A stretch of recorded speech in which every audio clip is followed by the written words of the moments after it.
আসসালামু আলাইকুম। আমরা এসএসসি ও এইচএসসি পদার্থ বোর্ড বইয়ের অধ্যায়ভিত্তিক আলোচনা সহ উদ্দীপক সমাধানের কৌশল নিয়ে নিয়মিত ভিডিও আপলোড করে থাকি। নতুন নতুন ভিডিও পেতে আমাদের ইউটিউব চ্যানেলটি সাবস্ক্রাইব করে পাশে থাকবেন। শুরুতে আমরা দেখব আলো কাকে বলে। আলো এক প্রকার শক্তি যা দর্শনের অনুভূতি জন্মায়। আমরা যখন কোনো বস্তু দেখি তখন বস্তু থেকে আলো আমাদের চোখে আসে। চোখে প্রবিষ্ট আলো চোখের রেটিনায় বস্তুটির প্রতিবিম্ব সৃষ্টি করে এবং জটিল প্রক্রিয়ার মাধ্যমে আমাদের মস্তিষ্কে বস্তুটির অনুরূপ একটি বস্তুর অনুভূতি সৃষ্টি করে। এভাবেই মূলত আমরা কোনো বস্তুকে স্পষ্ট দেখতে পাই। এখন আমরা দেখব আলোর কিছু বৈশিষ্ট্য। ১ নম্বর বৈশিষ্ট্য হচ্ছে আলো সরল পথে চলে। ২ কোনো নির্দিষ্ট মাধ্যমে আলো একটি নির্দিষ্ট বেগে চলে। ৩ আলোর প্রতিফলন, প্রতিসরণ, ব্যতিচার, অপবর্তন ও বিচ্ছুরণ এবং সমবর্তন ঘটে। ৪ আলো এক প্রকার শক্তি। ৫ আলো এক ধরনের তাড়িত চুম্বক তরঙ্গ। ৬ কোনো ঘটনায় আলো তরঙ্গের ন্যায় আবার কখনো কখনো আলো কণার ন্যায় আচরণ করে, অর্থাৎ আলোর দ্বৈত ধর্ম প্রদর্শন করে। আলোর বৈশিষ্ট্যগুলো আমরা একটু বিস্তারিত দেখব। যে ১ নম্বর বৈশিষ্ট্য ছিল যে আলো সরল পথে চলে। যে এরকম ভাবে আলো সবসময় সরল পথে চলবে। আলো সরল পথে চলে। আর ২ নম্বর বৈশিষ্ট্য ছিল বিভিন্ন মাধ্যমে আলোর বেগ বিভিন্ন, অর্থাৎ মাধ্যম যত হালকা হবে আলোর বেগ তত বেশি। শূন্য অথবা বায়ু মাধ্যমে আলোর বেগ হচ্ছে 3 × 10⁸ মিটার/সেকেন্ড এবং মাধ্যম যদি কঠিন হয় মানে হীরক বা অন্য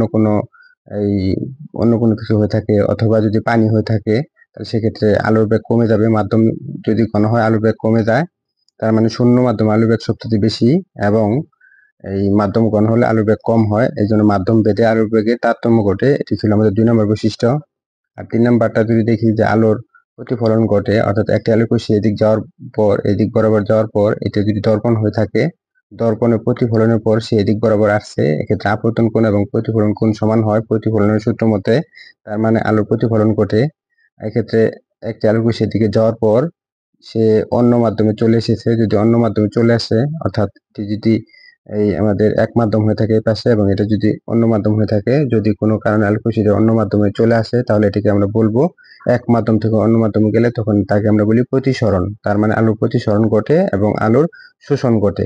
তাহলে এটি হচ্ছে এক মাধ্যম থেকে অন্য মাধ্যমে আলোর প্রতিসরণ এবং এটি হচ্ছে আলোর শোষণ। এই যে ডট ডট লাইন যেটা দেওয়া আছে এটি হচ্ছে আলোর শোষণ ঘটে এবং আলোর প্রতিসরণ ঘটে এবং এটা হচ্ছে আলোর প্রতিফলন। তাহলে আলোর প্রতিফলন, আলোর প্রতিসরণ এবং আলোর শোষণ ঘটে। তারপর আলোর বৈশিষ্ট্যের ৩ নম্বর বৈশিষ্ট্যে বলা ছিল যে আলোর ব্যতিচার ঘটে, অর্থাৎ এই দুটি আলোকরশ্মি আমাদের এই দুটি আলোক তরঙ্গ এইভাবে আসার পর যদি একই দশা মিলিত হয়, অর্থাৎ একটার উপর আরেকটা গিয়ে পড়ে, তাকে বলা হয় সমদশা। সমদশা যদি মিলিত হয় তাহলে এক্ষেত্রে এখানে উজ্জ্বল সৃষ্টি হবে এবং মাঝখানে অন্ধকার তৈরি হবে এবং এভাবে যদি অসংখ্য আলোকরশ্মি এইভাবে এখানে আসে তাহলে এখানে উজ্জ্বল ডোরা, এখানে অন্ধকার, এখানে উজ্জ্বল এবং মাঝখানে অন্ধকার এবং এখানে উজ্জ্বল, অর্থাৎ উজ্জ্বল অন্ধকার উজ্জ্বল অন্ধকার উজ্জ্বল অন্ধকার এরকম ডোরা সৃষ্টি করবে। এটি মূলত হচ্ছে আলোর ব্যতিচার। আমরা পরবর্তী ক্লাসে অর্থাৎ ইন্টারমিডিয়েটের এই ক্লাসে আমরা এগুলো বিস্তারিত জানতে পারবো। তারপর আলোর অপবর্তন ঘটে, অর্থাৎ অপবর্তন হচ্ছে আলোকরশ্মি যখন কোনো সরু ছিদ্রের ভিতর দিয়ে যাবে তখন আলোকরশ্মি সামান্য বেঁকে যাবে, অর্থাৎ এক্ষেত্রে একটা সরু ছিদ্র রয়েছে। এই সরু ছিদ্রের ভিতর দিয়ে আলোকরশ্মি যখন গমন করে তখন আলোকরশ্মি কিছুটা দিক বদলায়। এটি হচ্ছে আলোর এই অপবর্তন এবং আলোর বিচ্ছুরণ ঘটে, অর্থাৎ প্রিজম অথবা বৃষ্টির ফোঁটা এর ভিতরে যদি আমাদের আলো পড়ে, সাদা আলো যখন পড়বে এই সাদা আলোটি 7টি ভাগে বিভক্ত হবে। এক্ষেত্রে 7টি ভাগে এক্ষেত্রে বিভক্ত হয়েছে, একে বলা হয় আলোর বিচ্ছুরণ ঘটে এবং আলোর সমবর্তন ঘটে। এই সমবর্তন বিষয়টি হচ্ছে যে আলোক রশ্মি যখন এইভাবে কাঁপতে থাকবে, অর্থাৎ আলোক রশ্মি আর তরঙ্গ যখন সৃষ্টি করবে বা আলোক রশ্মি যখন আর তরঙ্গে যাবে তখন এই এই ছিদ্রপথের ভিতর দিয়ে এক্ষেত্রে একটি আয়তাকার ছিদ্র আছে এবং এটি একটি তল। এই এর ভিতর দিয়ে সেটি খুব সহজেই আসতে পারবে এবং আলোকরশ্মি যদি এইভাবে আসতো, তো উপর থেকে যদি যখন এইভাবে আসতো তখন সে এই ছিদ্রের ভিতর দিয়ে সে আসতে পারতো না। সুতরাং দেখা যাচ্ছে যে আলো শুধুমাত্র এই আর তরঙ্গগুলোকেই এই এই তলটি বা এই ক্যালাসটি শুধুমাত্র আর তরঙ্গর গুলোকেই সে এক পাশ থেকে অন্য পাশে যেতে দিচ্ছে। যখন সে অন্য দিক থেকে আবর্তিত হচ্ছে তখন কিন্তু সে বাধাপ্রাপ্ত হচ্ছে, অর্থাৎ এই আর তরঙ্গই এই উপর থেকে নিচ থেকে উপর দিকে যখন যাচ্ছে, উপর থেকে নিচ দিকে যখন যাচ্ছে, এইভাবে যখন যাচ্ছে, তখন আলোটা এই পাশে আসতে পারতেছে। তখন সে এদিক থেকে এদিক বরাবর আসবে, অর্থাৎ কম্পনটা এদিক বরাবর আসবে, তখন কিন্তু এর বিদ্যুতে আলোকরশ্মি যাইতে পারবে না। মূলত এটি হচ্ছে আলোর সমবর্তন। সমবর্তন ক্ষেত্রে আলোকরশ্মিটি মূলত উপর থেকে নিচের দিকে কম্পিত হতে থাকবে এবং এই তরঙ্গটি শুধু আসতে পারবে। এদিক কম্পিত হলে এই তরঙ্গটি আসতে পারবে না। এরপর আমাদের এই 3 নম্বর বৈশিষ্ট্য আমাদের চলে গেল, যে 4 নম্বর আলো এক প্রকার শক্তি, এটা আমরা সবাই জানি। 5 নম্বর হচ্ছে আলো তাড়িত চুম্বক তরঙ্গ। তাড়িত চুম্বক তরঙ্গ হচ্ছে যে সকল তরঙ্গ চলাচলের জন্য কোনো মাধ্যমের প্রয়োজন নেই, সেগুলো হচ্ছে মূলত তাড়িত চুম্বক তরঙ্গ। এরপর হচ্ছে দ্বৈত ধর্ম, 6 নম্বর দ্বৈত ধর্ম। আলো দ্বৈত ধর্ম প্রদর্শন করে। আলো কখনো কখনো কণা তরঙ্গ প্রদর্শন করে, আবার কখনো কখনো তরঙ্গ প্রদর্শন করে, এই জন্য আলোর দ্বৈত ধর্ম রয়েছে। এখন আমরা কয়েক প্রকার রশ্মির তরঙ্গ দৈর্ঘ্য সম্পর্কে জানবো। চিত্রের দিকে যদি আমরা একটু খেয়াল করি, দেখা যাচ্ছে যে গামা রশ্মি এর তরঙ্গ দৈর্ঘ্য সবচেয়ে কম। এক্ষেত্রে এর তরঙ্গ দৈর্ঘ্য হচ্ছে সবচেয়ে কম, এবং গামার চেয়ে বড় তরঙ্গ দৈর্ঘ্য হচ্ছে এক্স রে, এবং এক্স রে এর চেয়ে বড় তরঙ্গ দৈর্ঘ্য হচ্ছে আলট্রা ভায়োলেট রশ্মি, অর্থাৎ ইউভি। এটি হচ্ছে এক্স রে এর চেয়ে বড়, এবং আলট্রা ভায়োলেট রশ্মির চেয়ে দৃশ্যমান আলো তরঙ্গ দৈর্ঘ্য আরো বড়। দৃশ্যমান আলো এবং দৃশ্যমান আলোর তরঙ্গ দৈর্ঘ্যের চেয়ে ইনফ্রারেড রশ্মির তরঙ্গ দৈর্ঘ্য আরো একটু বড়, এবং ইনফ্রারেড আলো বা রশ্মি এর চেয়ে তরঙ্গ দৈর্ঘ্য বড় হচ্ছে মাইক্রোওয়েভের, এবং মাইক্রোওয়েভের চেয়েও তরঙ্গ দৈর্ঘ্য বড় হচ্ছে রেডিও ওয়েভের। তার মানে আমাদের একটু এটি খেয়াল রাখতে হবে যে কার তরঙ্গ দৈর্ঘ্য কোনটি চেয়ে বড়। এই ছকটি যদি আমরা একটু খেয়াল রাখতে পারি, তাহলে আমাদের জন্য সুবিধা হবে। এবং এই দৃশ্যমান আলো যে দেখা যাচ্ছে, যে দৃশ্যমান আলো আমরা জানি যে আমাদের চোখ এই 400 ন্যানোমিটার থেকে 700 ন্যানোমিটার এর মধ্যে যে সকল তরঙ্গ দৈর্ঘ্য আলো রয়েছে, এগুলো আমরা দেখতে পাই। আমরা এটাকে এভাবে লিখতে পারি, -9 মিটার। এটাকে লিখতে পারি 700 গুণন 10⁻⁻9 মিটার। সুতরাং এই বেনিয়া সহকলা বেগুনি, নীল, আসমানি, সবুজ, হলুদ, কমলা এবং হচ্ছে লাল, এই কয়েকটি রং, এই 7টি রং, এক্ষেত্রে 7টি রঙের মধ্যে সবচেয়ে কম তরঙ্গ দৈর্ঘ্য হচ্ছে আমাদের বেগুনির, এবং সবচেয়ে বেশি তরঙ্গ দৈর্ঘ্য হচ্ছে লালের।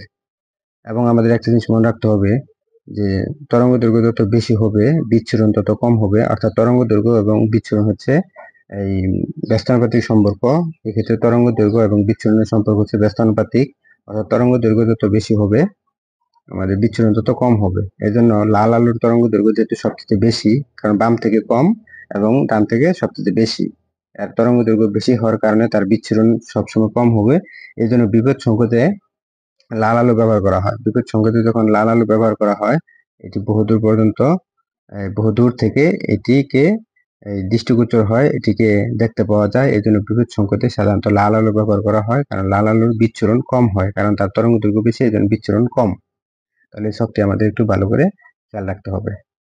যে আলট্রা ভায়োলেট রশ্মি কাকে বলে, আমরা বলবো যে দৃশ্যমান আলোর সবচেয়ে ছোট তরঙ্গ দৈর্ঘ্যের আলোর চেয়েও যদি এই যে সকল আলোর তরঙ্গ দৈর্ঘ্য ছোট হবে, সেটি হচ্ছে মূলত আলট্রা ভায়োলেট রশ্মি। অর্থাৎ দৃশ্যমান আলোর সবচেয়ে ছোট রশ্মি হচ্ছে এক্ষেত্রে বেগুনি। বেগুনি এর চেয়েও যদি ছোট তরঙ্গ দৈর্ঘ্যের আলো যেগুলো, সেগুলো বলবো আমরা আলট্রা ভায়োলেট রশ্মি। এবং এই দৃশ্যমান আলোর সবচেয়ে বড় তরঙ্গ দৈর্ঘ্য অর্থাৎ লাল, এই লালের চেয়েও যার তরঙ্গ দৈর্ঘ্য বেশি হবে, তাকে বলবো আমরা ইনফ্রারেড রশ্মি। এখন আমরা দেখব আলোর প্রতিফলন কাকে বলে এবং আলোর প্রতিফলন কত প্রকার। আলোক রশ্মি যখন এক মাধ্যম দিয়ে চলতে চলতে অন্য এক মাধ্যমের কোনো তলে আপতিত হয়, তখন দুই মাধ্যমের বিভেদ তল হতে কিছু পরিমাণ আলো আবার প্রথম মাধ্যমে ফিরে আসে। এই ঘটনাকে আলোর প্রতিফলন বলে।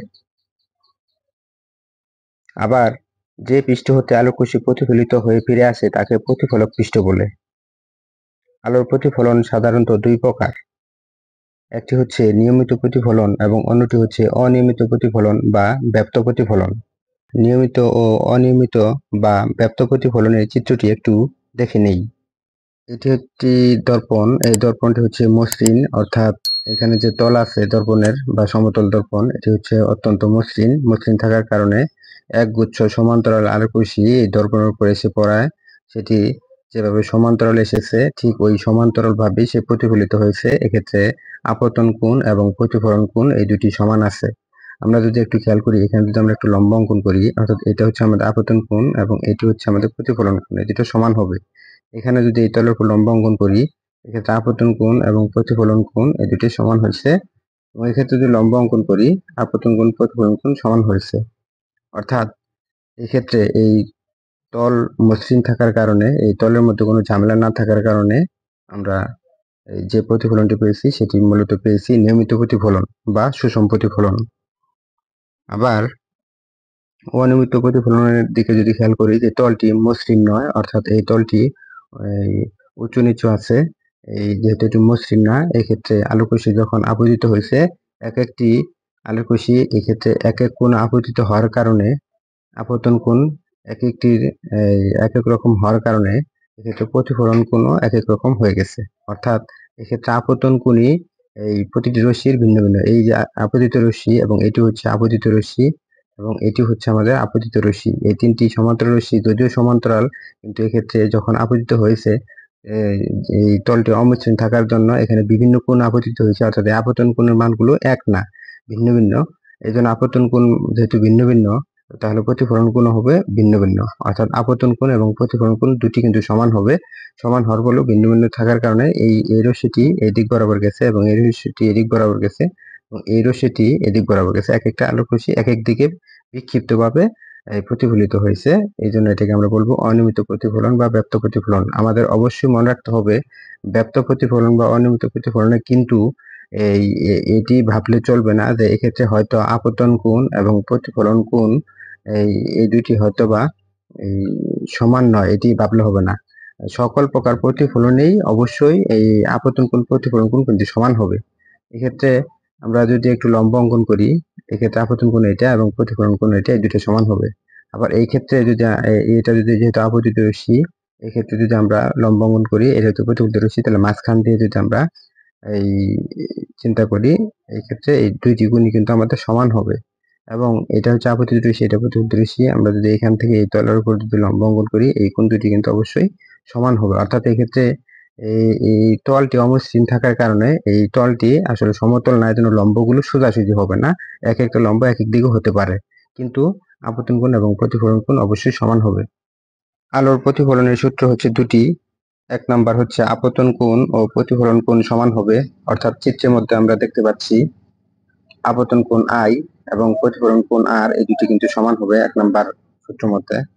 তার মানে আমরা লিখতে পারি কোণ আই সমান হচ্ছে কোণ আর, এই দুটি কিন্তু সমান হবে।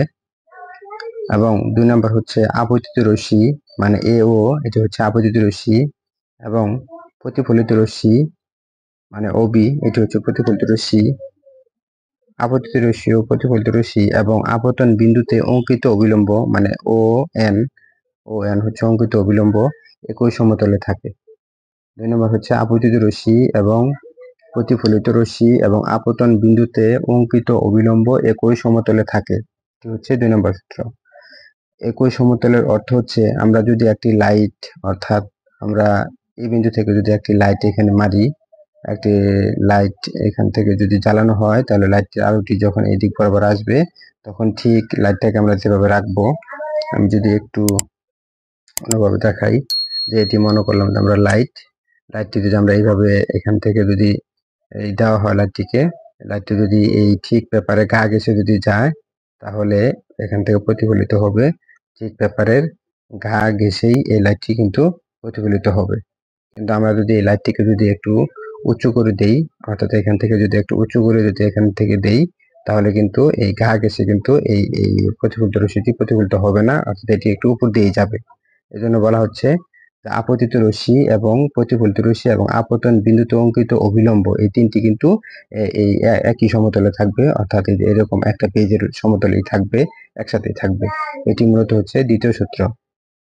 সুতরাং আলোর প্রতিফলন মূলত এই প্রথম সূত্র আপতন কোণ আই এবং প্রতিফলন কোণ আর, এটি মানে, এবং দ্বিতীয় সূত্রটি হচ্ছে আপতিত রশ্মি, প্রতিফলিত রশ্মি এবং আপতন বিন্দুতে অঙ্কিত অবিলম্ব একই সমতলে থাকে।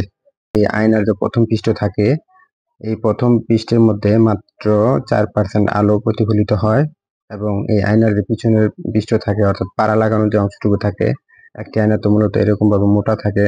এটি হচ্ছে আমাদের প্রথম অংশ, এটা হচ্ছে পিছনের অংশ রং লাগানো। এই প্রথম অংশ দিয়ে মাত্র 4% আলো প্রতিফলিত হয় এবং এই রং লাগানো বা রূপার পাড়া লাগানো বা সিলভারের যে পাড়া লাগানো থাকে এই দ্বিতীয় পৃষ্ঠ থেকে এই বাকি এই 96% আলো কিন্তু প্রতিফলিত হয়। এখন আমরা দেখব দর্পণ কাকে বলে। যে মসৃণ তলে আলোর নিয়মিত প্রতিফলন ঘটে তাকে দর্পণ বলে। দর্পণ মূলত দুই প্রকার: এক সমতল দর্পণ, দুই গুলীয় দর্পণ। গুলীয় দর্পণ আবার দুই প্রকার: অবতল দর্পণ ও উত্তল দর্পণ।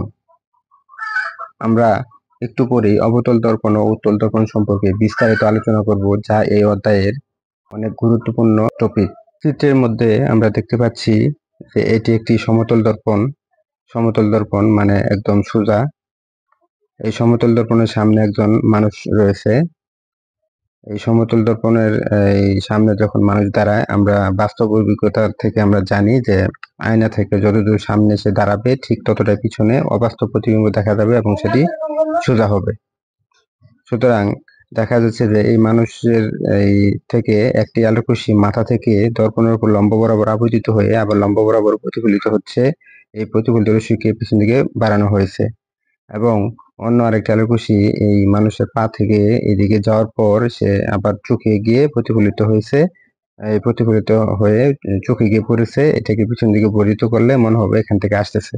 সুতরাং এই পিছন দিকে বর্ধিত করার পরে যে এই ক্ষেত্রে যে প্রতিবিম্বটি সৃষ্টি হয়েছে, দেখা যাচ্ছে যে এই দর্পণ থেকে যত দূর সামনে ছিল ঠিক ততটাই পিছনে রয়েছে। এই বিষয়ে আমার আরেকটি ভিডিও থাকবে বিস্তারিত। তবে আপাতত উদাহরণ হিসেবে আমরা একটু জানবো যে সমতল দর্পণে অবাস্তব প্রতিবিম্ব সৃষ্টি হবে এবং সেটি হবে সোজা এবং বস্তুর সমান। অর্থাৎ এক্ষেত্রে বস্তুর সমান কিন্তু প্রতিবিম্বটি সৃষ্টি হয়েছে। আবার এই যদি আমরা একটু এদিকে তাকাই, এটি হচ্ছে আমাদের গুলীয় দর্পণ অর্থাৎ অবতল দর্পণ। এই গুলীয় দর্পণ যেহেতু দুই প্রকার আলোচনা করা হয়েছে, একটি অবতল দর্পণ আর একটি হচ্ছে উত্তল দর্পণ। এই অবতল দর্পণের এম প্রাইম হচ্ছে একটি অবতল দর্পণ, পি মেরু। আমরা আসলে বুঝতে পারবো কিভাবে যে এটি একটি অবতল দর্পণ। আমরা এইভাবেই বুঝবো যে যদি অবতল পৃষ্ঠ, এই যে এই অবতল পৃষ্ঠ যদি প্রতিফলক পৃষ্ঠ হিসেবে কাজ করে, এই পাশে পাড়া লাগানো, এই পাশটা পাড়া লাগানো, তাহলে প্রতিফলক পৃষ্ঠ হচ্ছে এটা এবং আমরা এই পাশ থেকে মুখ দেখবো বা কোনো কিছু দেখবো। সুতরাং এটাকে বলবো অবতল পৃষ্ঠ। অবতল মানে হচ্ছে নিচু, মানে নিচু পৃষ্ঠ যদি প্রতিফলক পৃষ্ঠ হিসেবে ব্যবহৃত হয় তাহলে এই ধরনের দর্পণকে আমরা অবতল দর্পণ বলবো। তাহলে এটি হচ্ছে অবতল দর্পণ এবং কোন দর্পণের মধ্যবিন্দুকে দর্পণের মেরু বলে। আমরা এখান থেকে ফোকাস দূরত্ব, এখান থেকে বক্রতা কেন্দ্র, এখান থেকে প্রধান অক্ষ, এখান থেকে গৌণ অক্ষ এবং বক্রতার ব্যাসার্ধ এবং ফোকাস দূরত্ব অনেকগুলো সংজ্ঞা জানবো একটু পরেই। তবে আমরা আগে দর্পণগুলো চিনে নিই। এটি হচ্ছে অবতল দর্পণ, মানে অবতল পৃষ্ঠ প্রতিফলক পৃষ্ঠ হিসেবে ব্যবহৃত হয়েছে। তাহলে এটিও কিন্তু অবতল দর্পণ। যদিও চিত্রটি উল্টো দিকে দেখা হচ্ছে, যে মনে হচ্ছে যে এটি আসলে অবতল নয়, সত্যি সত্যি এটি অবতল। কারণ হচ্ছে আমরা দেখব যে কোন পৃষ্ঠ প্রতিফলক পৃষ্ঠ হিসেবে ব্যবহৃত হয়েছে। এক্ষেত্রে দেখতেছি আমরা যে নিচু পৃষ্ঠ, অর্থাৎ এই যে নিচু পৃষ্ঠ, এই নিচু পৃষ্ঠই কিন্তু প্রতিফলক পৃষ্ঠ হিসেবে ব্যবহৃত হয়েছে। অর্থাৎ এই পাশটা প্রতিফলক পৃষ্ঠ হিসেবে ব্যবহৃত হয়েছে এবং এই পাশে কিন্তু পাড়া লাগানো। তাহলে নিচু পৃষ্ঠ যেহেতু প্রতিফলক পৃষ্ঠ হিসেবে ব্যবহৃত হয়েছে, তাহলে এটিও কিন্তু অবতল দর্পণ। তার মানে আমরা যদি একটি চামিচ চিন্তা করি, চামিচের যে বা আমরা যদি হাত চিন্তা করি, যে এরকম হাত, এই হাতের এই পৃষ্ঠে কিন্তু হচ্ছে অবতল পৃষ্ঠ, মানে নিচু পৃষ্ঠ, এবং এইভাবে যদি উল্টানো হয় তাহলে এটা কিন্তু হচ্ছে আমাদের উঁচু পৃষ্ঠ অর্থাৎ উত্তল পৃষ্ঠ। আমরা মনে রাখবো যে অবতল মানে হচ্ছে নিচু, তাহলে এটি হচ্ছে নিচু পৃষ্ঠ ব্যবহৃত হচ্ছে মুখ দেখার কারণে। এই পাশে রং লাগানো, এটি হচ্ছে অবতল দর্পণ। আসলে আমি যদি বলি যে এটি কি দর্পণ, তাহলে কিন্তু বোঝার কোনো উপায় নেই। কারণ আমি যদি এই পাশে পাড়া লাগাই তাহলে এটি কিন্তু হয়ে যাবে আমাদের উত্তল দর্পণ, কারণ উত্তল পৃষ্ঠ বা উঁচু পৃষ্ঠ প্রতিফলক পৃষ্ঠ হিসেবে কাজ করছে। আবার যদি আমরা এটাকে যদি আমরা এই পাশে পাড়া লাগাই দিই, তাহলে কিন্তু সেটি কিন্তু আবার হবে কি এই অবতল দর্পণ। সুতরাং আমাদের এই পাড়া লাগানোর উপর ভিত্তি করে আমরা বুঝবো যে কোনটা উত্তল কোনটা অবতল। আবার যদি আমরা এই চিত্রের দিকে একটু খেয়াল করি, এই চিত্রের মধ্যে দেখা যাচ্ছে যে এই আমাদের নিচু পৃষ্ঠ প্রতিফলক পৃষ্ঠ হিসেবে ব্যবহৃত হয়নি। এক্ষেত্রে পাড়া লাগানো, নিচু পৃষ্ঠে পাড়া লাগানো, তাহলে উঁচু পৃষ্ঠ যেহেতু ব্যবহৃত হয়েছে, এটি হচ্ছে উত্তল দর্পণ। আমাদের যদি মনে না থাকে তাহলে একটি টেকনিক আমরা মনে রাখতে পারি যে উঁচু, এক্ষেত্রে পৃষ্ঠটি যেহেতু উঁচু, তাহলে আমরা উঁচু পৃষ্ঠ যদি আমরা মুখ দেখি, পাশে তো পারা লাগানো, উঁচু পৃষ্ঠ যদি ব্যবহৃত হয় তাহলে রস্যুতে আমরা মনে রাখবো উত্তল। রস্যুতে হচ্ছে উত্তল। উঁচু পৃষ্ঠ যদি হয় তাহলে সেটি হচ্ছে উত্তল। আর অবতল মানে হচ্ছে নিচু, এটা আমরা মনে রাখবো। অবতল মানে হচ্ছে আমাদের নিচু। তাহলে এটি যেহেতু নিচু অংশটুকু ব্যবহৃত হয়েছে মুখ দেখার ক্ষেত্রে, উঁচু অংশতে রং লাগানো, সুতরাং এটি হচ্ছে আমাদের এই অবতল দর্পণ। তাহলে উত্তল দর্পণ এবং অবতল দর্পণ যেহেতু আমরা চিনতে পারলাম, এক্ষেত্রে আমাদের অনেক বিস্তারিত আলোচনা হবে এবং এইগুলো আমাদের জানতেই হবে। আমাদের আরেকটি বিষয় জানা রাখতে হবে, এই সমতল দর্পণে সবসময় অবাস্তব বিম্ব গঠিত হবে, কখনো বাস্তব বিম্ব গঠিত হবে না। এটি মনে রাখতে হবে যে সবসময় অবাস্তব বিম্ব গঠিত হবে। আর অবতল দর্পণে বিম্ব বাস্তব হবে, অবাস্তব হবে, দুটি হবে। অবতল দর্পণে বিম্ব বাস্তব হবে, অবাস্তব হবে। এখন এটি যদি মনে না থাকে তাহলে আমরা মনে রাখবো অবতল সরেয়তে হচ্ছে অবাস্তব, অবাস্তব, এবং এক্ষেত্রে ব আছে, বতে হবে আমাদের বাস্তব। তার মানে এই অবতল দর্পণে সরু হতে অবাস্তব, বতে বাস্তব। অবতল দর্পণে অবাস্তব এবং বাস্তব দু ধরনের বিম্ব কিন্তু গঠিত হবে। আবার এই ক্ষেত্রে আছে উত্তল। উত্তলে আমাদের মনে রাখতে হবে সর্বদা অবাস্তব। উত্তলে কখনোই বাস্তব হবে না, এই জন্য উল্লেখ করতে হবে সর্বদা অবাস্তব বিম্ব গঠিত হবে। সর্বদাই অবাস্তব হবে, এখানে কখনোই বাস্তব বিম্ব গঠিত হবে না। আরেকটি কথা মনে রাখতে হবে, অবতল এক্ষেত্রে বানানটা যেহেতু বড়, এক্ষেত্রে আমাদের বর্ণ আছে 1 2 3 4টা। বানান বড় জন্য প্রতিবিম্ব বড় হবে, এবং উত্তল যেহেতু ছোট, এই জন্য প্রতিবিম্ব ছোট হবে। এটা আমাদের মনে রাখতে হবে যে প্রতিবিম্ব ছোট হবে। তবে কেমন ছোট হবে? সব সময় ছোট হবে। তাহলে আমরা লিখতে পারি সর্বদা খর্বিত। খর্বিত মানে ছোট। সর্বদা খর্বিত হবে প্রতিবিম্ব, অথবা কি ছোট হবে। এটি আমাদের মনে রাখতে হবে যে সবসময় খর্বিত হবে, উত্তলের দর্পণে খর্বিত এবং অবতলে বড় হবে। এখন কথা হচ্ছে যে অবতল দর্পণ কি সবসময় বড় হবে, কখনো কি ছোট হবে না, বা বস্তু সমান হবে না? এটা কিন্তু একটু কিন্তু আছে, যে অবতলে বিম্ব বড়ও হবে, অথবা কি হবে, ছোটও হবে। বড় হবে, ছোট হবে, অথবা কি, অথবা সমানও হবে। তার মানে আমাদের অবতল দর্পণের আলোচনাটা কিন্তু একটু বেশি। অবতল দর্পণে বিম্ব বড় হতে পারে, বিম্ব ছোট হতে পারে, এবং বিম্ব সমান হতে পারে। আর উত্তল দর্পণে সর্বদা অবাস্তব বিম্ব গঠিত হবে এবং সর্বদাই খর্বিত, অর্থাৎ সবসময় ছোট বিম্ব গঠিত হবে।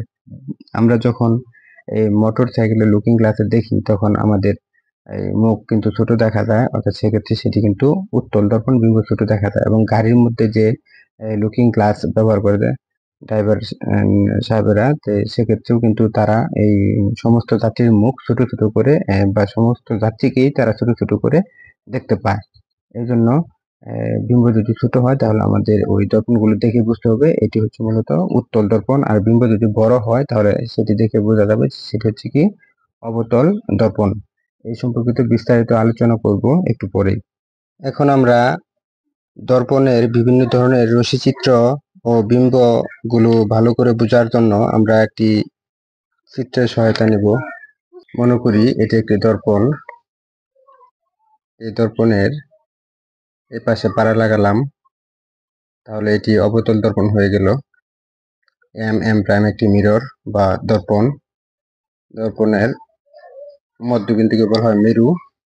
তার মানে দর্পণের যে মধ্যবিন্দু, এই মধ্যবিন্দুকে মেরু বলা হয়। এটি আমাদের মনে রাখতে হবে। সংজ্ঞায় হচ্ছে কোন দর্পণের মধ্যবিন্দুকে মেরু বলা হয়, বা কোন গোলীয় দর্পণের মধ্যবিন্দুকে মেরু বলা হয়, এটা আমাদের মনে রাখতে হবে। এরপর এই কোন গোলীয় দর্পণ, অর্থাৎ এই যে একটা গোলীয় দর্পণ, এই গোলীয় দর্পণ কোনো না কোনো গোলকের অংশ বিশেষ। এই গোলীয় দর্পণটি কোনো না কোনো গোলকের অংশ বিশেষ। এই গোলীয় দর্পণটি যে গোলকের অংশ বিশেষ, অর্থাৎ যে গোলক থেকে কেটে নিয়ে আনা হয়েছে, যে গোলকের অংশ বিশেষ, ওই গোলকের কেন্দ্রকে বলা হয় বক্রতার কেন্দ্র, অর্থাৎ একে আমরা সি দ্বারা প্রকাশ করি।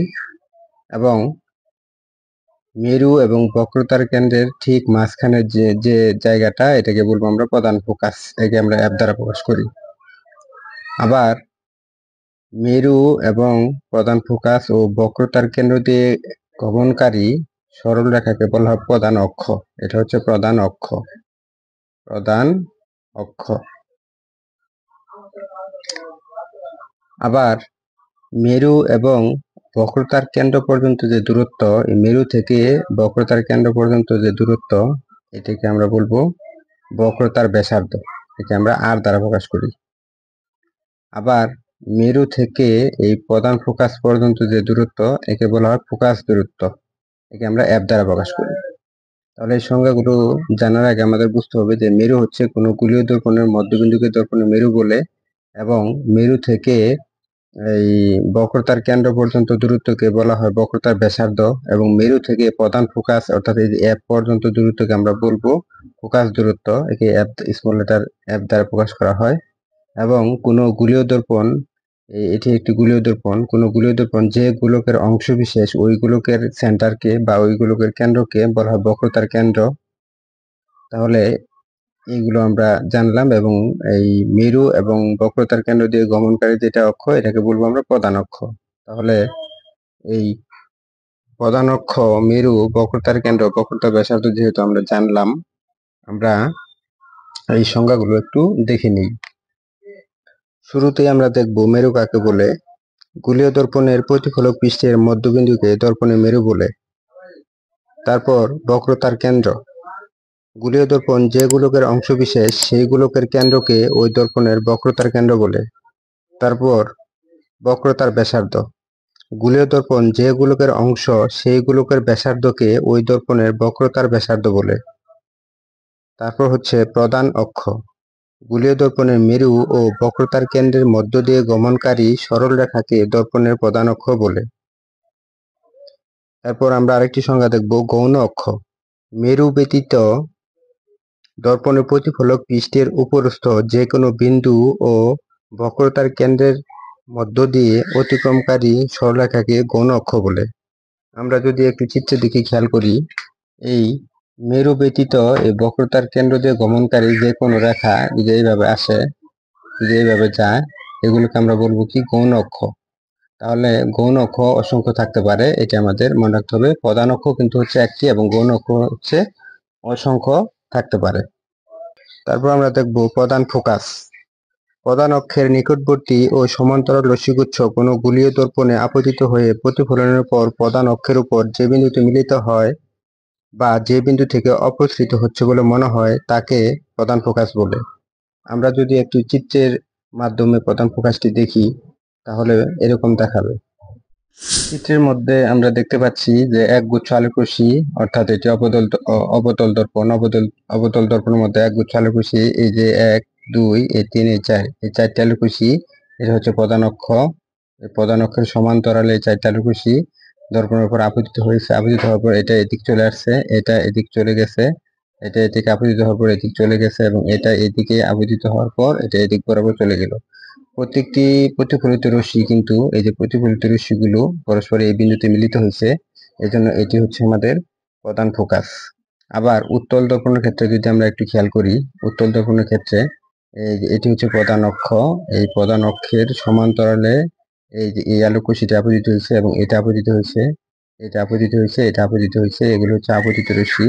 আপতিত রশ্মিগুলো আপতিত হওয়ার পর এগুলো অপসারিত হয়েছে, অর্থাৎ এটা এদিকে অপসারিত হয়েছে, এবং এটা এদিকে অপসারিত হয়েছে, এটা এদিকে অপসারিত হয়েছে, এদিকে আসার পর এদিকে অপসারিত হয়েছে, এবং এটা এদিকে আসার পরে এটা এদিকে অপসারিত হয়েছে।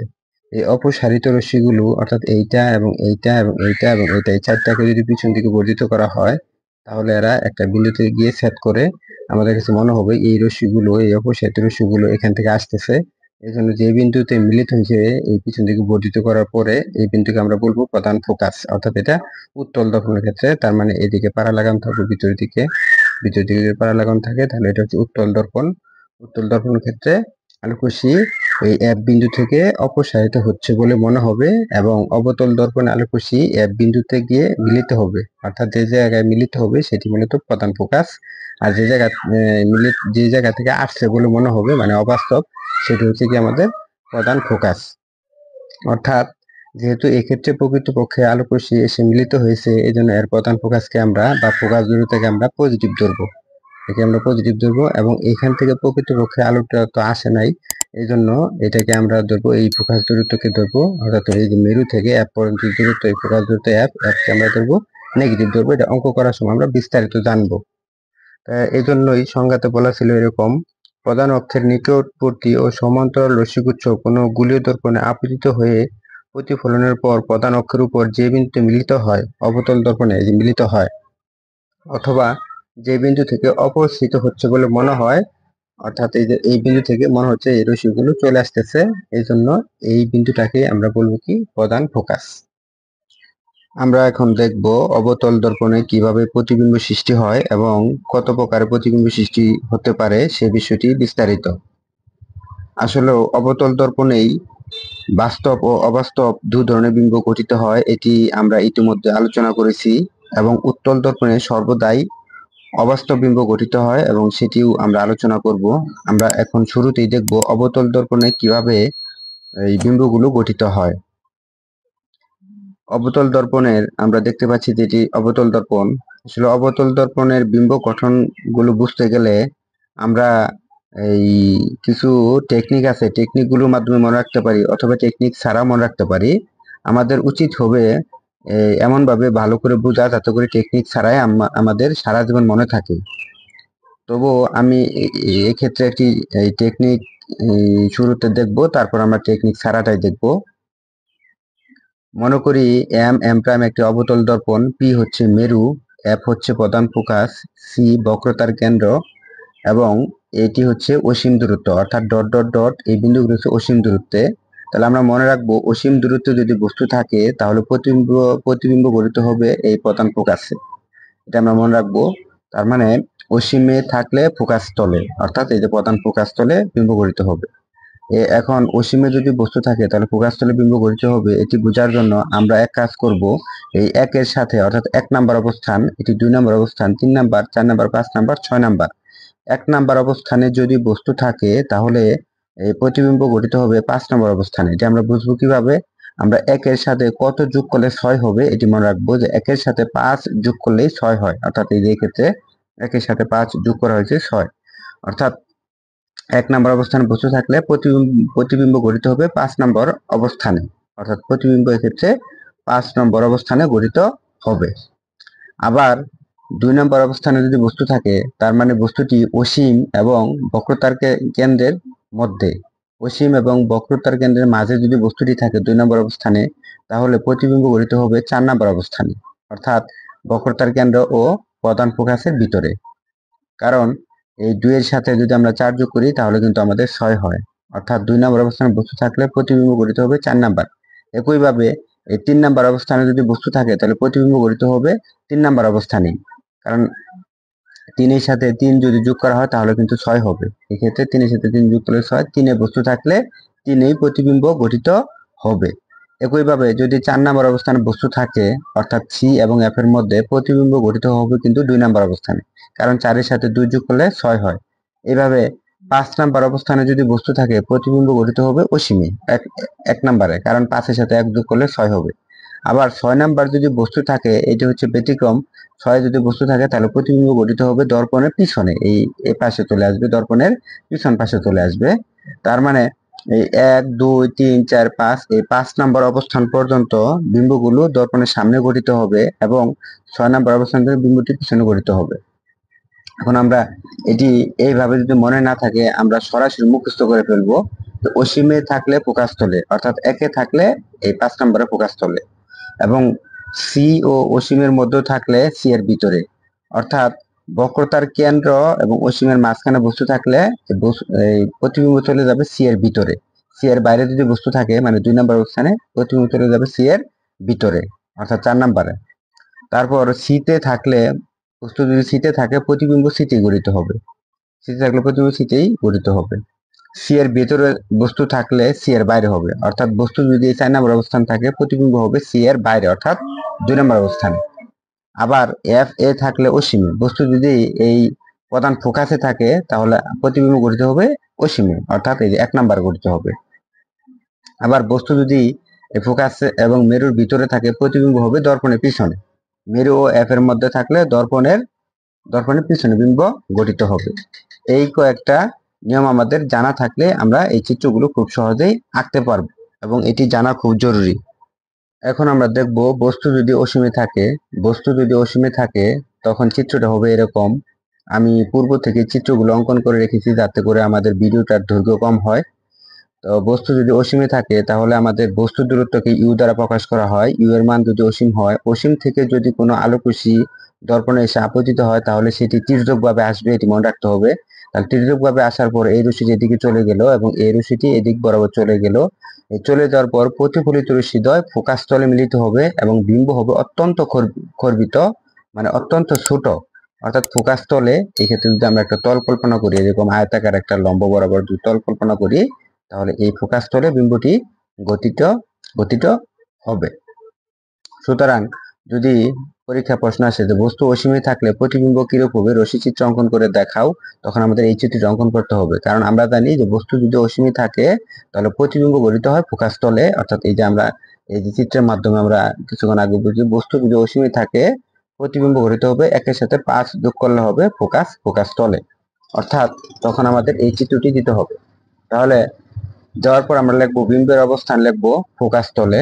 অর্থাৎ বিম্বের অবস্থান হচ্ছে ফোকাস তলে, এখানে বিম্বটা গঠিত হয়েছে এবং বিম্বের আকার হচ্ছে অত্যন্ত খর্বিত, মানে খুবই ছোট। এবং প্রকৃতি হচ্ছে বাস্তব ও উল্টা।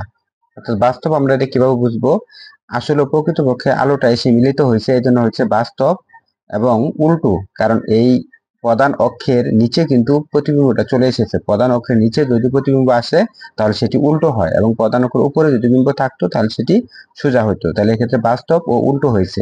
এবং আমাদের মনে রাখতে হবে যে বিম্ব বাস্তব হবে সেটি অবশ্যই উল্টো হবে। এরপর আমরা যদি একটু গাণিতিক ভাবে যদি একটু দেখি যে আসলেও এই বস্তুকে যদি আমরা অসীমে রাখি, অর্থাৎ এই যে বস্তুকে যদি আমরা অসীমে রাখি, এই যে এরকম বস্তুকে যদি আমরা অসীমে রাখি এবং এই দর্পণের আমরা ফোকাস দূরত্ব অর্থাৎ মেরু থেকে এফ পর্যন্ত ফোকাস দূরত্বকে আমরা এই এফ এর ফোকাস দূরত্বের মানটা আমরা ধরে নিলাম যে 10 সেন্টিমিটার। বস্তু যদি অসীমে থাকে এবং ফোকাস দূরত্ব কথার কথা ধরে নিলাম 10 সেন্টিমিটার, তখন এই প্রতিবিম্ব কোথায় তৈরি হবে? তাহলে বস্তু অসীমে থাকলে প্রতিবিম্ব ফোকাস তলে গঠিত হওয়ার কথা। আমরা দেখি কোথায় গঠিত হয়। আমরা একটু অঙ্কের দিকে যদি খেয়াল করি তাহলে আমরা জানি যে 1/f সমান 1/u প্লাস 1/b। এক্ষেত্রে এটাকে যদি আমরা 1/b এর মানটা বাম পাশে নিয়ে আসি, তার মানে প্রতিবিম্বের এই অবস্থানটা বের করব, তাহলে b কে বাম পাশে নিয়ে আসলে ক্যালকুলেশন করলে এরকম হয়। f এর মান ধরেছি আমরা 10 এবং বস্তুর দূরত্ব হচ্ছে অসীম। 1 বাই অসীম এর মান হচ্ছে 0। 1 বাই অসীম এর মান হচ্ছে 0, তাহলে রইল আমাদের 1/10।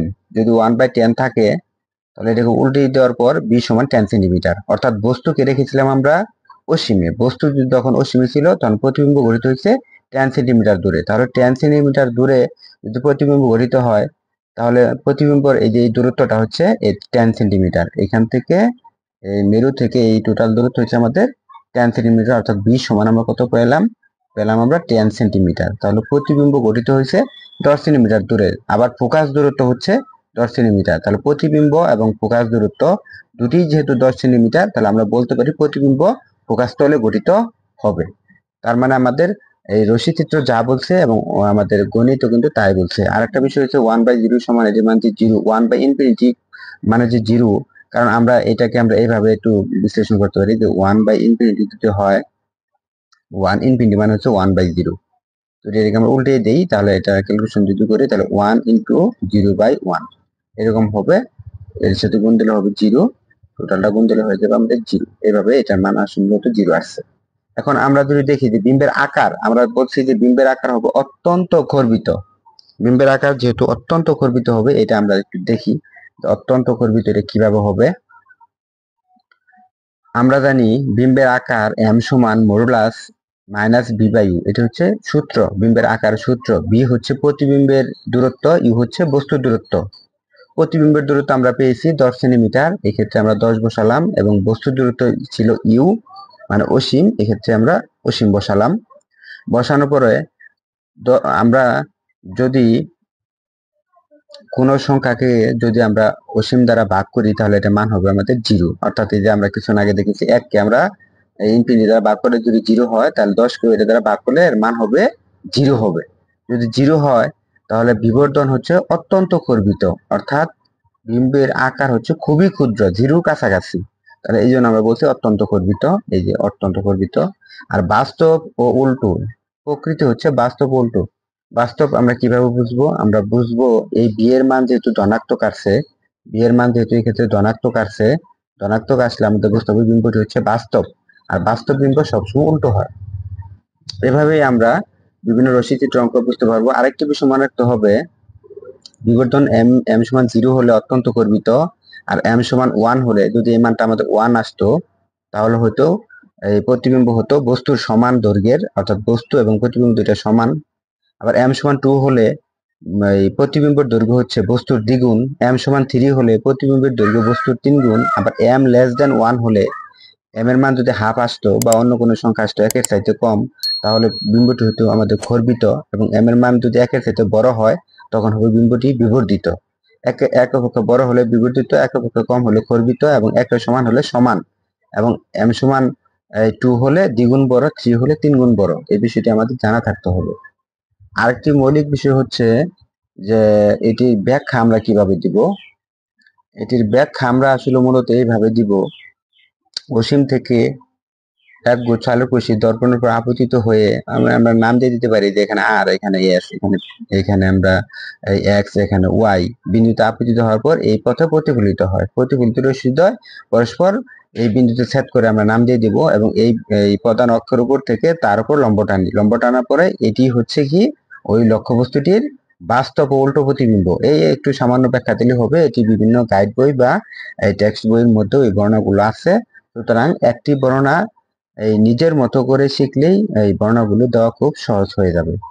তারপর আমরা দেখব যে বস্তু যদি এই 2 নম্বর অবস্থান থাকে, অর্থাৎ বস্তু যদি আমাদের এই অসীম এবং বক্রতার কেন্দ্রের মাঝে থাকে, অসীম এবং বক্রতার কেন্দ্র অর্থাৎ সি এর বাইরে যদি বস্তুটা থাকে 2 নম্বর অবস্থান, তখন প্রতিবিম্ব কিরকম হবে সে বিষয়টা আমরা দেখব।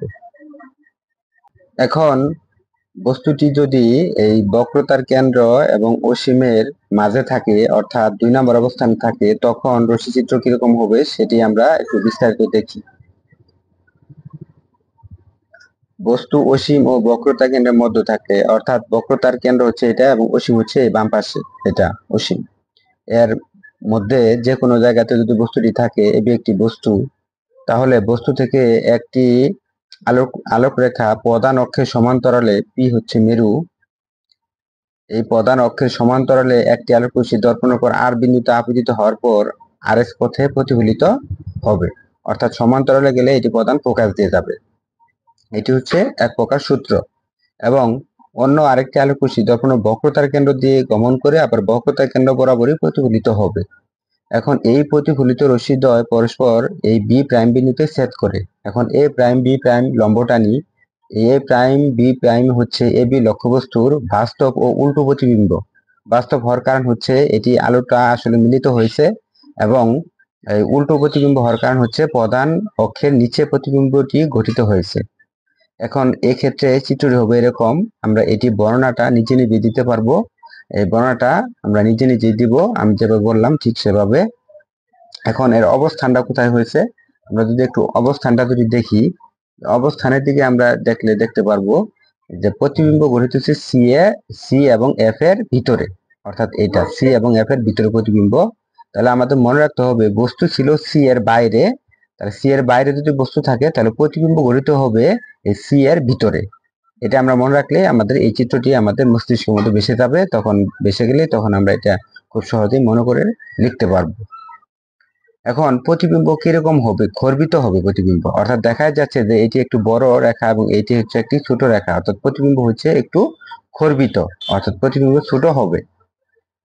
আগে ছিল অত্যন্ত খর্বিত, অর্থাৎ 1 নাম্বার অবস্থানে যখন ছিল তখন ছিল অত্যন্ত খর্বিত, এখন শুধু খর্বিত, অর্থাৎ সামান্য বড় কিন্তু খর্বিত আর কি, অর্থাৎ বস্তুর তুলনায় একটু ছোট হবে, অর্থাৎ খর্বিত হবে। এবং বাস্তব ও উল্টো হবে প্রতিবিম্ব। এখন আমরা এটা অঙ্কের মধ্যে ধরে নিই যে বস্তু যদি বক্রতার কেন্দ্র এবং অসীমের মাঝে থাকে, প্রতিবিম্বের অবস্থান কোথায় হবে এটা আমরা অঙ্ক করে বের করব।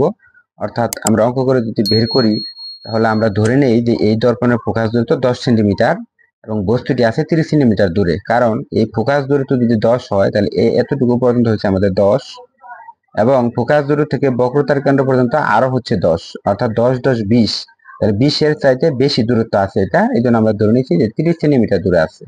যদি 30 সেন্টিমিটার দূরে বস্তু থাকে আর এফ এর মান যদি 10 হয়, তখন আমরা এই দর্পণের সাধারণ দর্পণে একটি সূত্র আছে যে 1/f সমান 1/u প্লাস 1/b।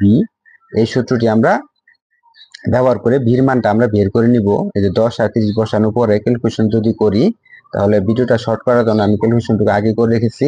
1/b সমান 1/15, অর্থাৎ বি এর মান পেয়েছি আমরা 15, অর্থাৎ এক্ষেত্রে আমরা +15 লিখতে পারি। তার মানে এই যে বি এর মান 15 পেলাম, তাহলে প্রতিবিম্ব গঠিত হয়েছে 15 সেন্টিমিটার দূরে। তাহলে আমরা দেখি চিত্রের দিকে একটু খেয়াল করি যে প্রতিবিম্ব গঠিত হয়েছে এইখানে।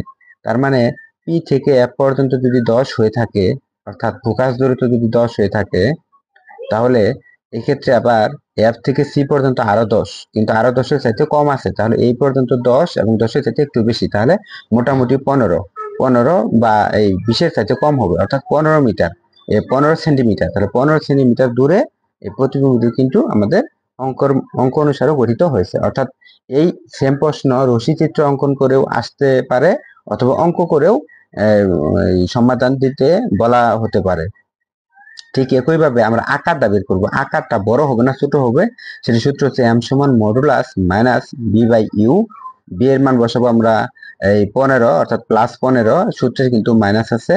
আর ইউ এর মান হচ্ছে 30, অর্থাৎ বস্তুকে আমরা এই যে 30 সেন্টিমিটার দূরে রেখেছিলাম, এই যে 30 সেন্টিমিটার দূরে রেখেছিলাম, 30 বসাই, তাহলে কাটাকাটি করার পরে আমাদের আসছে হাফ। অর্থাৎ এম এর মান এই 1 চাইতে কম। এম এর মান 1 চাইতে কম হলে বস্তুটি খর্বিত হবে। m<1 যদি হয়, তাই বিম্বটি কি খর্বিত হবে। সুতরাং এটি আমরা খুব ভালো করে বুঝতে পেরেছি। এরপর 3 নাম্বারের দিকে যদি আমরা একটু খেয়াল করি, যে 3 নাম্বারের ক্ষেত্রে বস্তু যদি 3-এ থাকে, তাহলে প্রতিবিম্ব গঠিত হবে সিতেই, অর্থাৎ 3-এতেই, কারণ 3-এর সাথে 3 যোগ করলে আবার 6 হয়ে যায়। যে 3-এর সাথে 3 যোগ করলে 6 হয়। এজন্য বস্তু 3-এ থাকলে, বক্রতা কেন্দ্রে থাকলে প্রতিবিম্ব বক্রতা কেন্দ্রেই গঠিত হবে। এটি চিত্রটি আমরা একটু দেখব। চিত্রের মধ্যে আমরা দেখতে পাচ্ছি যে বস্তুটি যদি বক্রতার কেন্দ্রে থাকে, তাহলে প্রতিবিম্ব কিন্তু বক্রতার কেন্দ্রে গঠিত হয়েছে। তাহলে এটি আমরা এইভাবে চিত্রটি অঙ্কন করব।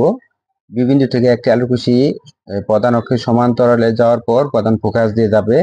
অন্য আরেকটি আলোকরশ্মি প্রধান ফোকাস দিয়ে আসার পরে সমান্তরালে যাবে, অর্থাৎ এরকম আসবে। এই সমান্তরালে গেলে প্রধান ফোকাস দিয়ে যাবে, আর ফোকাস দিয়ে গেলে সমান্তরালে যাবে, এটি সূত্র। তারপর এই প্রতিফলিত রশ্মি দুটি, এই রশ্মিটা আর হচ্ছে এই রশ্মিটি, এই প্রতিফলিত রশ্মি দুটি বি প্রাইম বিন্দুতে সেট করে এখন এ প্রাইম বি প্রাইম লম্ব টানি। এই এ প্রাইম বি প্রাইম হচ্ছে এ বি লক্ষ্যবস্তুর, এই যে এটি হচ্ছে বস্তু, এই এ বি লক্ষ্যবস্তুর বাস্তব ও উল্টো প্রতিবিম্ব। এবং দেখা যাচ্ছে যে এই দুটি বস্তু এবং প্রতিবিম্ব এই দুটি সমান। এখানে আমরা যদি ব্র্যাকেট দিয়ে লিখতে পারি যে এটা হচ্ছে বস্তু এবং এটা হচ্ছে প্রতিবিম্ব, এই দুটি কিন্তু সমান। তাহলে বিম্বের অবস্থান হচ্ছে যে বক্রতার কেন্দ্রে, অর্থাৎ সিতেই, এবং বস্তুর আকার, বিম্বের আকার হবে বস্তুর সমান, এবং প্রকৃতি হচ্ছে বাস্তব ও উল্টো, অর্থাৎ বাস্তব প্রতিবিম্ব সবসময় উল্টো হয়, এটা আমরা মনে রাখতে হবে। এখন আমাদের অঙ্কে কি বলে আমরা একটু খেয়াল করি। আমরা ধরে নিলাম যে এটি হচ্ছে অবতল দর্পণ, এর ফোকাস দূরত্ব যেহেতু প্লাস, এই জন্য আমরা এক্ষেত্রে +10 সেন্টিমিটার ব্যবহার করলাম, যে 10, এবং বস্তুর দূরত্ব আমরা রেখেছি এই বিন্দু পর্যন্ত যদি ফোকাস দূরত্ব যদি 10 হয়ে থাকে, তাহলে ফোকাস থেকে বক্রতা কেন্দ্র পর্যন্ত আরো 10, তাহলে এক্ষেত্রে বস্তুর দূরত্ব হচ্ছে আমাদের 20। তাহলে আমরা ইউ সমান 20 লিখলাম। 20 লেখার পরে যদি এটা আমরা ক্যালকুলেশন করি, তাহলে আমরা ক্যালকুলেশন করার পরে এই সূত্রটি আমরা দর্পণের সাধারণ সমীকরণ থেকে লিখতে পারি এরকম। আমরা বির মান বের করব, প্রতিবিম্বের অবস্থান, এই বির মান যদি বের করি, ক্যালকুলেশন যদি করা হয়, তাহলে বির মান আসে 20 সেন্টিমিটার, অর্থাৎ প্রতিবিম্ব গঠিত হয়েছে 20 সেন্টিমিটার দূরে। আমরা বস্তু রেখেছিলাম কিন্তু ইউ সমান 20 সেন্টিমিটার দূরে, কিন্তু আমরা বস্তু রেখেছিলাম। এক্ষেত্রে কিন্তু আমাদের প্রতিবিম্ব গঠিত হয়েছে 20 সেন্টিমিটার দূরেই। আমরা যদি দেখি যে বস্তু কিন্তু 20 সেন্টিমিটার দূরে ছিল, প্রতিবিম্ব কিন্তু আমাদের এই 20 সেন্টিমিটার দূরেই গঠিত হয়েছে। সেক্ষেত্রে বিম্বের আকার কিরকম হবে, আকারটা যদি আমরা দেখি, এম সমান -b/u। এক্ষেত্রে বি এর মান ছিল 20 এবং এটা ছিল 20, 20 দিয়ে কাটা গেল 1, এর মডুলাস করলে 1, অর্থাৎ বিম্বের আকার হচ্ছে বস্তুর আকারের সমান। এম এর মান 1, বিম্বের আকার বস্তুর আকারের সমান। আমাদের গাণিতিক ক্যালকুলেশন যা বলে রশ্মিচিত্র কিন্তু ঠিক তাই বলবে। আমাদের আরেকটি বিষয় খুব ভালো করে একটু মনে রাখা দরকার, আমি একটু বলে দেই যে যদি বি এর মান প্লাস আসে, তাহলে বিম্ব কিন্তু বাস্তব হবে। আমরা যতগুলো অঙ্ক দেখলাম বিম্ব বাস্তব হয়েছে এবং বি এর মান কিন্তু প্লাস এসেছিল। বি এর মান যদি কোনো কারণে মাইনাস আসে, বিম্ব কিন্তু অবাস্তব হবে। এই কথাগুলো আমাদের মনে রাখতে হবে। এই দুইটি জিনিস মনে রাখতে হবে। বিম্ব বাস্তব হলে বি প্লাস, বিম্ব অবাস্তব হলে বি মাইনাস। আবার অবতল দর্পণের জন্য এফ কিন্তু হচ্ছে অর্থাৎ ফোকাস দূরত্ব প্লাস, এই জন্য আমরা প্লাস ধরেছি। এবং উত্তল দর্পণের জন্য কিন্তু এফ হবে আমাদের মাইনাস। এটা আমাদের অঙ্কের জন্য এই জিনিসগুলো জানা থাকতে হবে। আমি অঙ্ক যখন করব তখন এই বিষয়গুলো বিস্তারিত আরো আলোচনা করব।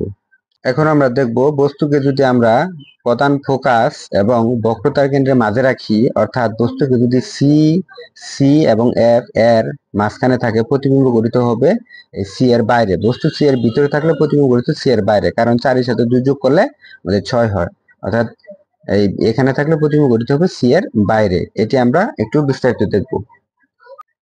চিত্রের মধ্যে দেখা যাচ্ছে যে বস্তু সি এবং এফ এর ভিতরে আছে, তাহলে প্রতিবিম্ব হবে সি এর বাইরে। এটি আমাদের মনে রাখতে হবে। তাহলে মনে রাখলে আমাদের চিত্রটি আঁকা সহজ হবে। এখন ঠিক আগের মতোই সমান্তরালে গেলে এটা প্রধান ফোকাস দিয়ে যাবে এবং প্রধান ফোকাস দিয়ে গেলে এটি সমান্তরালে যাবে। এখন এই প্রতিফলিত রশ্মিদ্বয় এখানে আমাদের ছেদ করেছে, তাহলে এ প্রাইম বি প্রাইম লম্ব টানি, তাহলে এ প্রাইম বি প্রাইম হচ্ছে এ বি লক্ষ্যবস্তুর বাস্তব ও উল্টো প্রতিবিম্ব, এবং দেখা যাচ্ছে যে এটি বড় প্রতিবিম্ব। সেক্ষেত্রে বিম্বের অবস্থান হবে সি এর বাইরে, এই সি এর বাইরে বিম্বের অবস্থান, এবং আকার হচ্ছে বিবর্ধিত মানে বড়, এবং প্রকৃতি হচ্ছে বাস্তব ও উল্টো। প্রকৃতি হচ্ছে বাস্তব ও উল্টো। এখন ধরে নিলাম এই দর্পণের ফোকাস দূরত্ব 10 সেন্টিমিটার এবং বস্তুকে রেখেছি আমরা 15 সেন্টিমিটার দূরে। কারণ ফোকাস যদি 10 হয়, পি থেকে এফ পর্যন্ত হচ্ছে 10, এবং 10 এর সাথে বেশি দূরত্ব আমরা বস্তু রেখেছি, তাহলে এক্ষেত্রে আমরা ধরলাম 5, তাহলে 15 সেন্টিমিটার দূর হচ্ছে বস্তুর দূরত্ব। তাহলে আমরা বস্তুর দূরত্ব যদি 15 সেন্টিমিটার দূরে হয়, তাহলে প্রতিবিম্বের দূরত্ব কত হবে? প্রতিবিম্বের দূরত্ব হবে আনুমানিক বলা যায় যে 10, এবং এক্ষেত্রে হচ্ছে আরো 10, 10 10 20, 20 এর চাইতে বেশি দূরে প্রতিবিম্ব গঠিত হবে। তাহলে আমরা এই অঙ্কটা যদি করে দেখি, রশ্মিচিত্র বললে আমরা এতটুকু দিলেই চলবে, আর যখন অঙ্কের কথা বলবে এরকম চিত্র দিয়ে যখন বলবে যে বস্তুটি এখানে আছে, বাকিটুকু অঙ্কন করতে হবে, বলবে যে প্রতিবিম্ব কোথায় গঠিত হবে, তখন আমাদের অঙ্ক করতে হবে।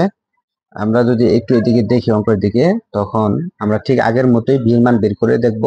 বি এর মান আছে আমাদের 30 সেন্টিমিটার। এক্ষেত্রে বিবর্তন যদি বের করি তাহলে হবে মাইনাস বি বাই ও, অর্থাৎ মানগুলো যদি বসাই তাহলে দেখা যাচ্ছে যে বিবর্তনের মান হচ্ছে 2, অর্থাৎ এম সমান যেহেতু 2, তাহলে আমরা বলতে পারি যে বিন্দুটি হচ্ছে দ্বিগুণ বড়, বস্তুর তুলনায় বিন্দুটি দ্বিগুণ বড় হবে। এখন রশ্মিচিত্র যদি বলে আমাদের এটা দিয়ে বর্ণনা দিতে হবে এটার, এবং এতটুকু লিখতে হবে এই পর্যন্ত। আর অঙ্ক করতে বললে আমাদের এই অঙ্ক করে এটা দেখাতে হবে যে বিম্ব কত গুণ বড় হবে বা ছোট হবে, এটা আমাদের বিস্তারিত দেখাতে হবে।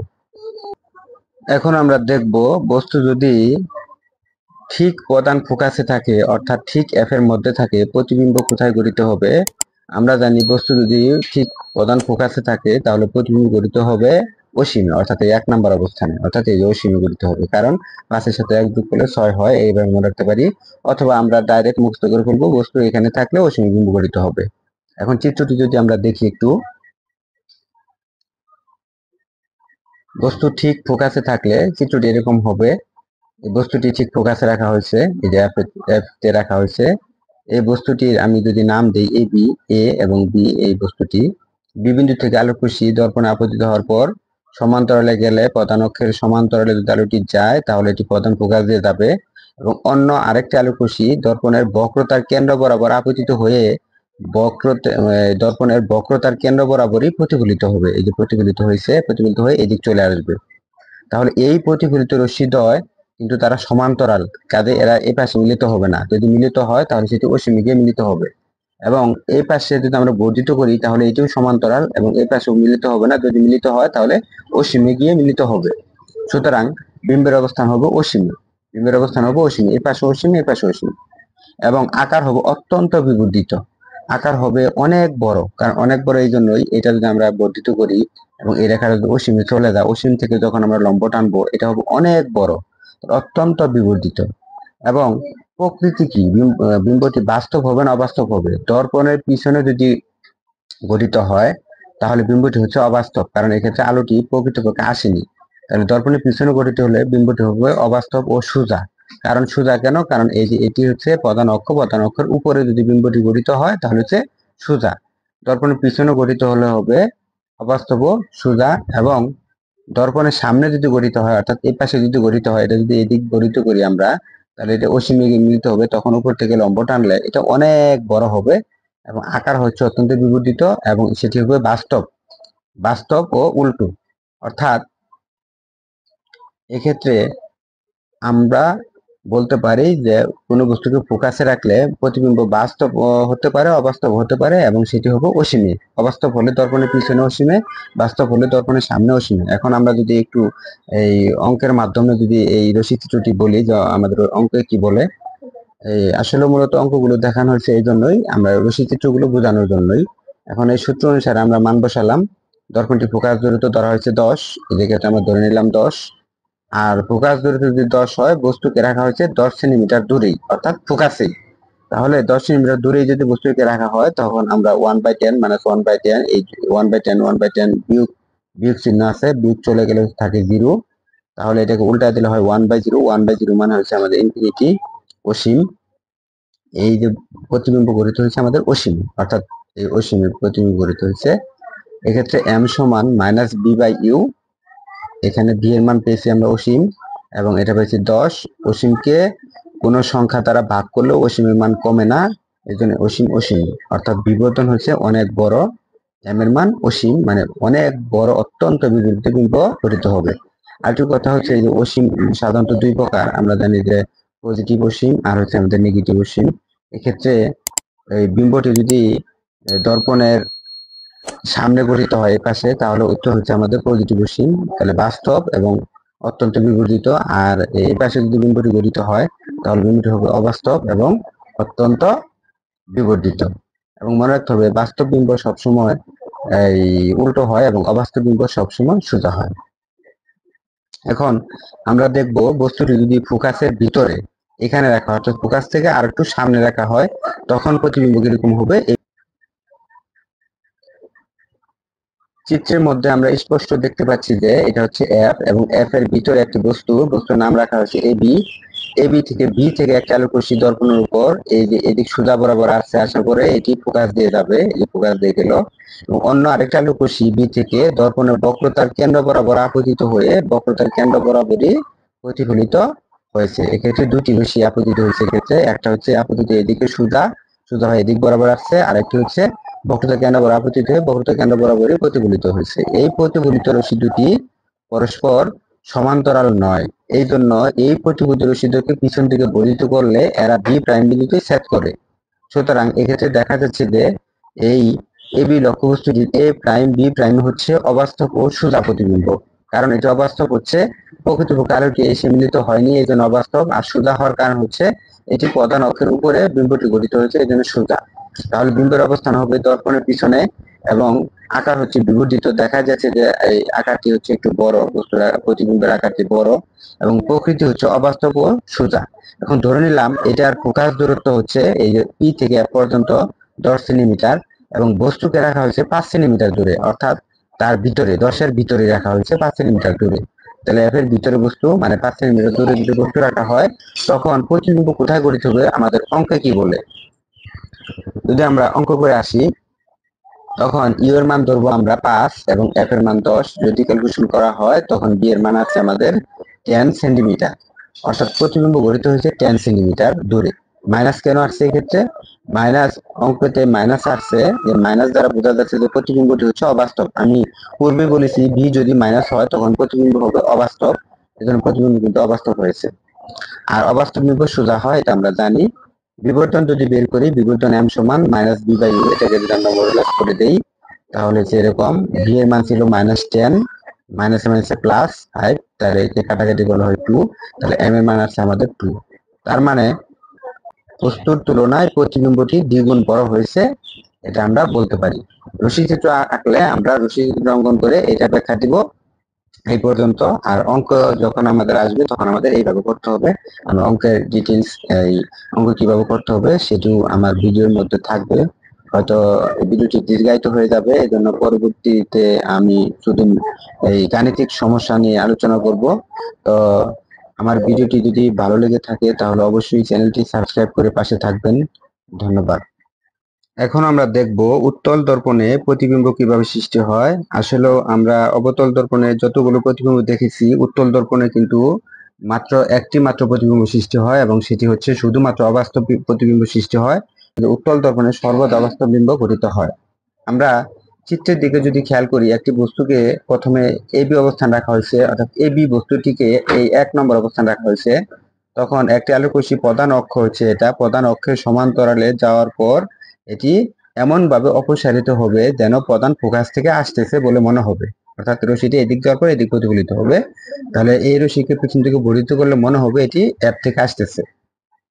এবং বি বিন্দু থেকে অন্য আরেকটি আলোকরশ্মি দর্পণের বক্রতার কেন্দ্র বরাবর টার্গেট করে, এই বক্রতার কেন্দ্র বরাবর টার্গেট করে বক্রতার কেন্দ্র বরাবরই প্রতিফলিত হবে। অর্থাৎ এক্ষেত্রে আমরা যদি একটু তীর চিহ্ন যদি দিয়ে দিই এদিকে আসার পরে এটা হচ্ছে এদিকে কি প্রতিফলিত হবে।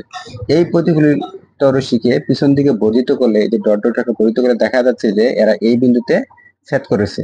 অর্থাৎ এই যে এই রশ্মিটি এবং এই রশ্মিটি পরস্পর এই বিন্দুতে ছেদ করেছে।